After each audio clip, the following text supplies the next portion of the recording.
Assalamualaikum warahmatullahi wabarakatuh. Kembali lagi di channel saya Ali Mustafa. Sebelum saya melanjutkan video ini, buat kalian yang belum menekan tombol subscribe, tekan tombol subscribe di bawah karena subscribe itu gratis. Terima kasih buat kalian yang sudah mensubscribe, terus mensupport saya, ngasih saran, Mas konten ini. Terima kasih. Kalau bukan karena kalian, aku nggak sampai berdiri, bahkan muncul di YouTube sampai ke 1000 subscribe mulai nol dulu ya. Perjuangannya hebat. Suatu saat aku pasti cerita bareng Adam. Konten konten apa namanya? Perjuangan awal nge-YouTube. Hari ini aku mau buat konten yang mengikuti atau konten misteri, kismis. Itu berdasarkan pengalaman aku sendiri. Mulai dulu ya. Aku ceritakan semuanya sekarang. Yang inget-inget aja. Kalau yang nggak inget, tidak usah. Apa yang mau diceritain? Nah, konten misteri. Dulu, aku sempet lama juga nggak upload konten misteri. Kenapa? Gini, jujur ya. Setiap aku mau konten misteri, konten horor, aku mendatangi suatu tempat. Entah itu mau mendatangi bintang tamu atau mendatangi suatu tempat sing horor, itu selalu gagal. Bukan selalu gagal sih, ada saja cobaan-cobaannya, ujian-ujiannya, gangguan-gangguannya. Nanti ikut alur ceritanya. Kalau masalah cerita misteri di dalam keluargaku, di rumahku, kan rumahku lantai 2. Ini langsung masuk ceritanya aja ya. Rumahku tuh lantai 2. Pernah ada seseorang yang bisa lihat, dalam artian indigo mungkin ya, ke rumah. Itu bilang, belum ding, pas ayahku sakit 1 bulan kemarin.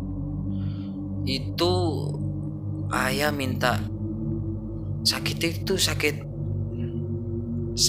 bukan medis, tapi kalau aku bawa ke dokter, bahkan ayahku bisa dikatakan COVID gitu loh. Pas aku bawa ke dokter itu hampir 2 kalau nggak 3 kali ganti, itu dokternya berbeda-beda loh. Nah, itu penyakitnya katanya ada yang bilang infeksi atau apa, terus yang kedua bilang COVID. 2 dokter dengan jawaban yang berbeda. Akhirnya selama 1 bulan aku agak curiga ya, sakit apa ini, kok sampai makan itu muntah. Bahkan yang aku kaget, sampai muntah darah. Demi Allah muntah darah ya aku. Batuk, keluar darah. Sampai gak tega, siapa yang mau tega lihat gitu. Ternyata saya dapat saran dari teman, coba bawa ke salah satu ustadz yang bisa ya punya kelebihan yang dimanfaatkan dengan baik kelebihannya. Semoga beliau dibalas kebaikannya, menolongi keluarga saya. Itu akhirnya ya minta bawakan ke rumah. Panggil ustadziku ke rumah, jadi lihat di rumah ada apa. Singkat cerita, ke rumah, ustadznya ke rumah, dilihat perut, kan gini ya, kalau pakai sarung, ayahku posisiku pakai sarung, jadi dikasih daun apa gitu loh, nanti ditaruh di sarungnya sebentar, mungkin cuma 5 menit, diambil. Setelah taruh di sarungnya ayah, diambil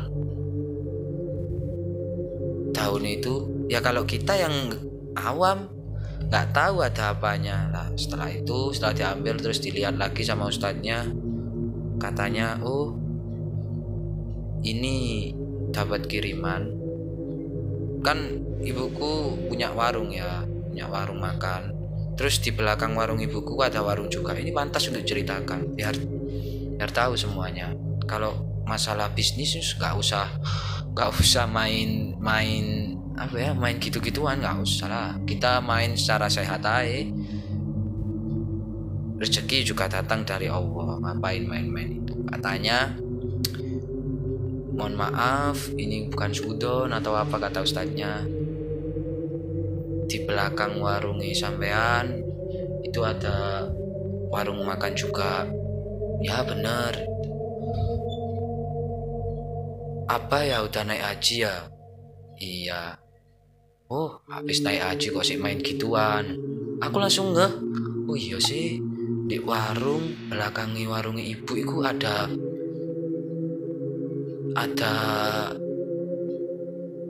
warung sing ini yang punya. Oh apa itu? Aku gitu ke ustadznya. Terus kata ustadznya, iya kita nggak usah suudon dulu, doakan nggak usah dibales.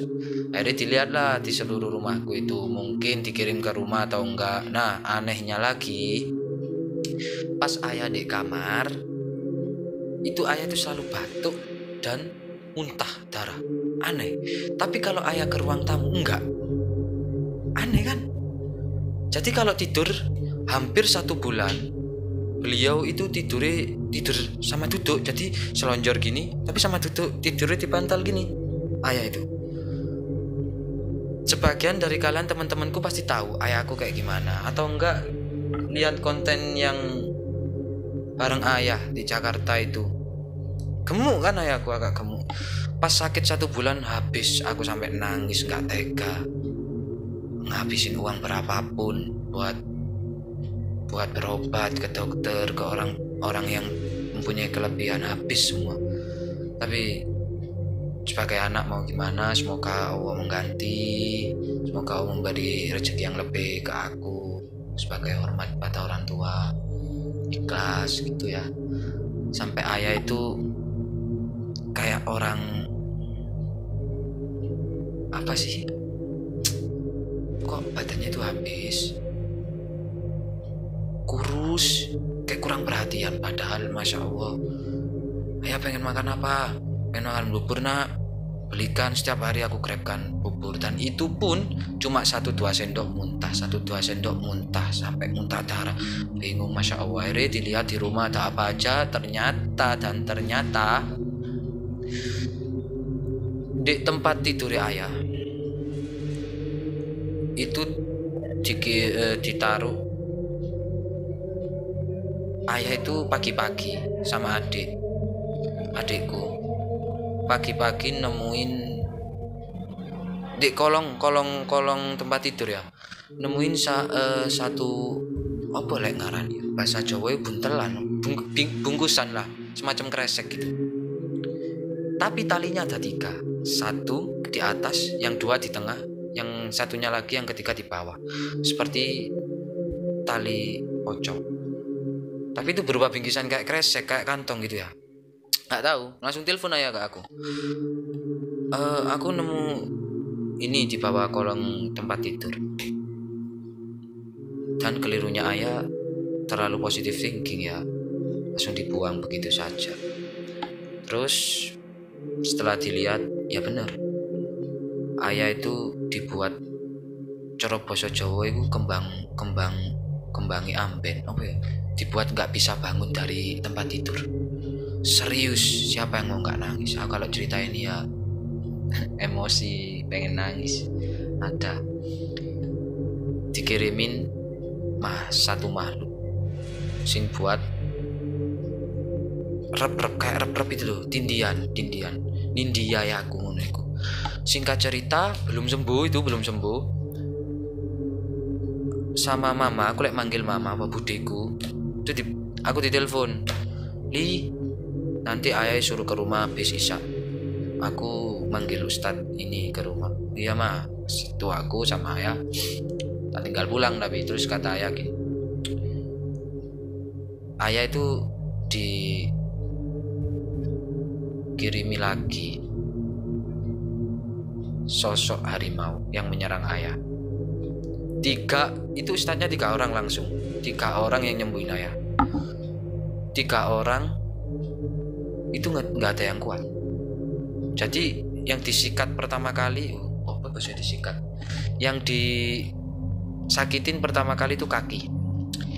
Misal ini kakinya ayah, Ini kakinya ayah. Nah kakinya itu kayak ada kayunya begini sama begini, kayu goib lah kalau bahasa kita, kayu goib yang nggak terlihat. Seandainya ayahku telat, mungkin kata ustadznya bisa terjadi kelumpuhan total, nggak bisa jalan. Pertanyaan saya, kalian misalnya ada di posisi saya sebagai anaknya, marah nggak? Siapa yang ngasih mas, siapa yang tetap warung di belakang warung ibu saya.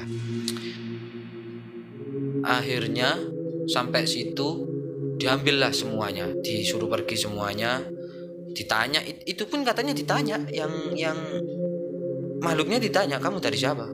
Pertama nggak bilang, nggak mau, soalnya mungkin dia dikasih makan atau apa, si dupa atau apa, bunga, nggak tahu kan. Itu katanya ya dari itu, disuruh ini ujung-ujungnya ya ke abah yang punya warung itu tadi. Bisnis nggak boleh begitu. Pesan saya, rezeki itu sudah ada yang mengatur. Saya sebagai pebisnis ya belajar, saya bekerja seadanya aja. Ada yang beli ya sudah, nggak ada ya sudah. Yang penting kita udah berusaha, nggak usah lah main-main kayak gitu, justru menyakiti orang. Akhirnya pesan dari beberapa ustadz itu tadi gini, nggak usah dibales, didoakan yang baik-baik. Kalau dibales apa bedanya kita sama mereka? Akhirnya ayah ikhlas, aku ikhlas, ya sudah, semoga ya disadarkan. Sampai akhirnya ayah saya sembuh. Terus ada salah satu sosok anak kecil di rumah saya. Ini terusannya yang tadi ya. Ada satu sosok anak kecil. Katanya ustadznya itu anak kecil yang mulai dulu sebelum rumahku ada, dia udah ada di sana. Anak kecil di ruang tamu. Kan ayahku di Jakarta.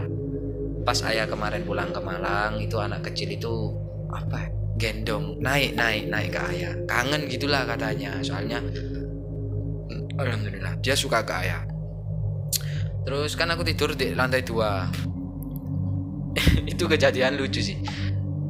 Akhirnya ustadznya bilang, kalau di lantai 2 ada apa? Jelaskan semua. Itu yang di dapur itu ada kuntilanak warna merah.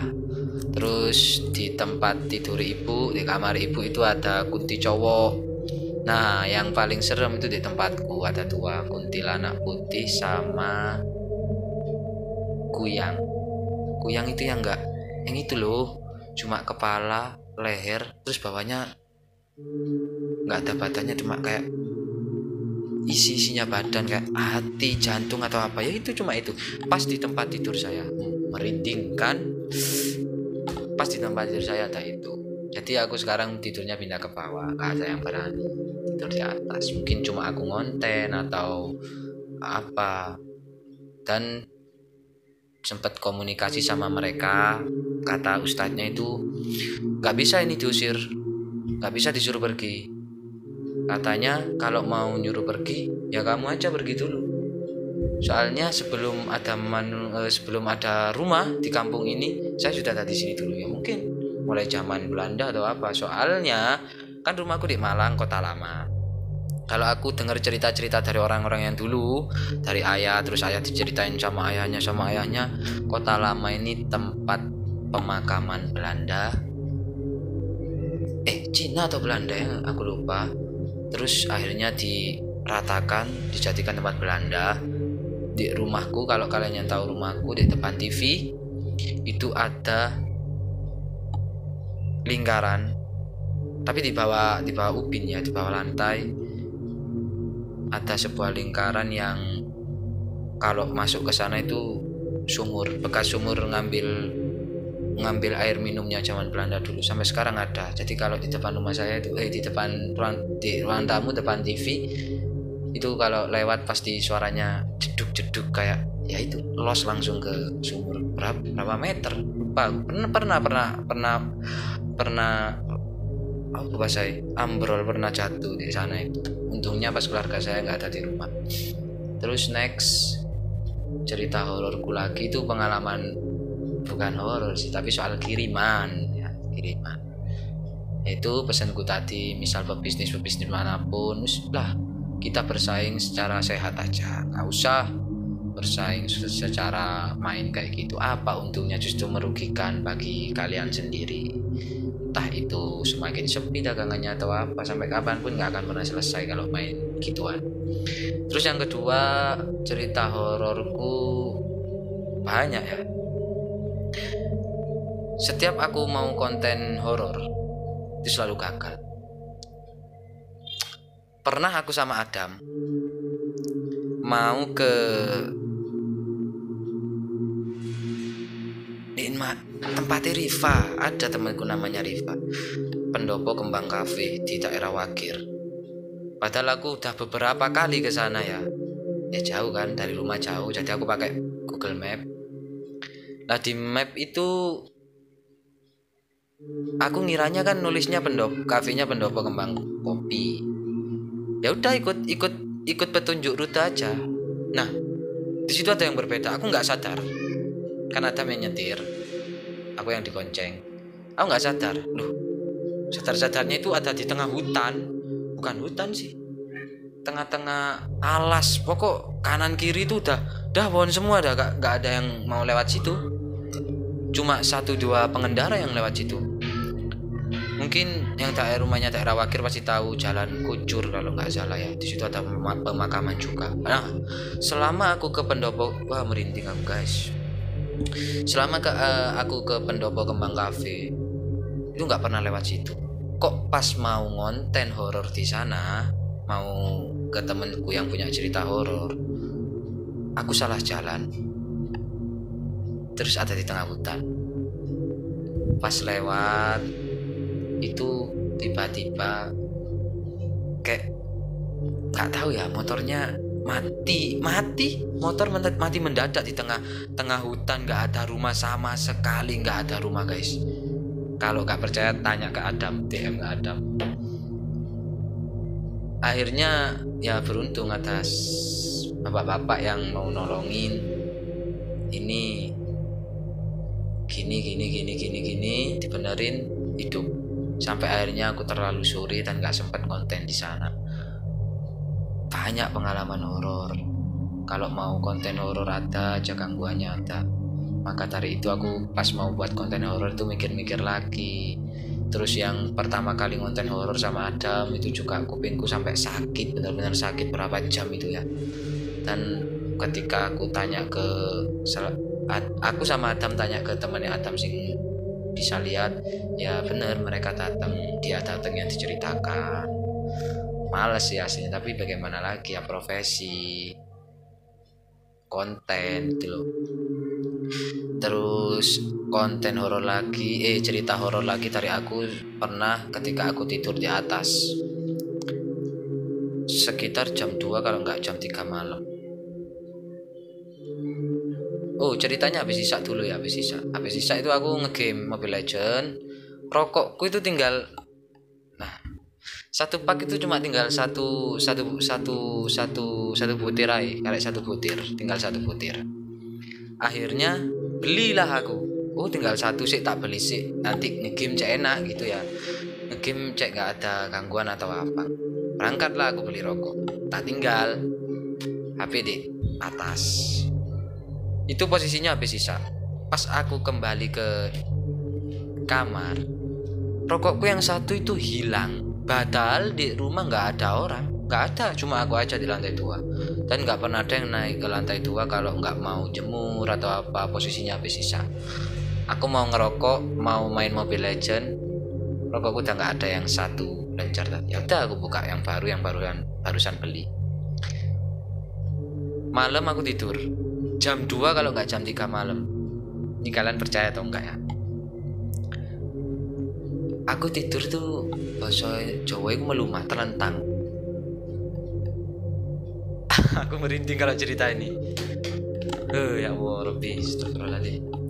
Jadi ada sosok hitam besar, matanya merah. Itu kayak bahasa Jawa itu ngelitiki ini loh. Jadi kan aku tidurnya terlentang gini, otomatis kan kakiku ngadap ke atas gini ya. Ada yang giniin kakiku. Nah, apa sih bahasa Indonesia yang ngelitiki? pokok bikin ngeri gitu loh kakiku. Sampai aku bener-bener kaget bangun dan jelas aku melihat ada sosok itu. Sampai aku akhirnya panik jam 2 malam, teriak, "Ya Allah." Ibuku naik, "Kenapa?" Enggak apa-apa, turun, aku malas mau cerita. Ibu turun, besok aja tak cerita. Langsung aku tidur lagi, ya di tempat itu lagi tidur. Besok aku cerita gini, kaget. Terus ibu bilang, "Ya memang di belakang rumah ada sosok itu." Terus dulu di sana, semenjak rumah di belakang rumahku itu dibangun, dia pindah ke atas ke rumahku. Ada lagi satu lagi ya, aku pernah tidur sore-sore habis asar, ketiduran sih, capek, habis asar tidur miring. Itu saksinya itu mbakku sama adikku yang kecil, ponaan. Aku tidur sore-sore habis asar, tidur miring, ada dua makhluk yang rep-rep, aku rep-rep, ketindihan. Yang satu di ini, apa ini namanya, di kupu atas dengkul ini, yang satu di dadaku. Sampai aku nggak bisa ngomong apa-apa sama sekali, cuma mau minta tolong tapi nggak bisa ngomong tolong, tapi hati sadar, tolong aku. Aku cuma bisa batin kayak gitu, tapi untuk mulut untuk berbicara tolong nggak bisa. Itu loh, sampai itu agak lama aku ngerasa banget. Aku soalnya lihat, ya mata nggak merem, lihat bener-bener ada dua. Akhirnya aku menguatkan. Di situ mbakku cuma lihat aja guys, gak bangunin aku, mungkin takut atau apa gitu ya. Mbakku kaget, cuma lihat dari kamarnya, cuma lihat begini aja, nggak bangunin, nggak apa. Sampai akhirnya aku benar-benar menguatkan, ya Allah, baru kakiku bisa gerak ketika aku langsung kayak nendang gitu. Nah, yang di kaki ini hilang, makhluk yang di kaki ini udah nggak nindi lagi, tinggal yang di sini. Kakiku bisa gerak, aku terus melawan Allah sampai akhirnya dia pergi. Itu masih terjadi 2 minggu yang lalu, mungkin di rumah di bawah itu. Emang kota lama gak semeriwing gitu ya. Ya jujur aku merinding mulai dari tadi. Udahlah, itu mungkin sedikit cerita mulai dari awal kenapa aku nggak konten, terus cerita yang tadi ayahku dikirimin itu santet atau apa, nggak bisa teluh atau apa, nggak bisa bilang aku ya. Yang terakhir itu tadi pengalaman aku ketika mau konten horor selalu gagal. Next, buat kalian yang punya cerita atau pengalaman horor, bisa cerita ke aku, nanti aku masukin konten, baik itu secara virtual atau secara langsung. Boleh lewat DM, boleh lewat WA, voice note, atau video call. Monggo, silahkan. Terima kasih yang sudah mendengarkan cerita saya di kisah misteri yang pertama ini. Aku awali dengan ceritaku sendiri, real, nyata. Buat kalian jangan takut buat menceritakan, gak perlu takut. Saya tidak memaksakan kalian percaya atau tidak, tapi ini benar-benar real pengalaman saya, demi Allah. Banyak yang belum saya ceritakan pas aku sama Adam, pas aku sama orang tuaku pergi kemana. Soalnya aku anaknya sensitif, sering lihat, sering penakut. Iya, buat kalian yang punya cerita, punya pengalaman, pernah diliatin atau gak sengaja lihat, atau rep-rep tindian, atau keluarga kalian dikirimi santet, kalian pengen cerita, berbagi pengalaman ke semuanya, biar yang kita gak mendoakannya suatu saat kalau ada yang dengerin, keluarganya gak mendoakan atau apa ya, semoga dijauhkan, keluarganya dikirimi santet, biar mereka tahu cerita dari kita, pengalaman kita menyembuhkannya bagaimana, berusaha semaksimal mungkin, ikhtiar sekuat mungkin, gitu bisa diceritakan channel saya. Terima kasih yang sudah menonton video ini. Jangan lupa menekan tombol like, komen, dan subscribe. Jangan kaget kok kalau mulai sekarang aku ngonten sendirian ya. Terima kasih guys, see you, bye. Assalamualaikum.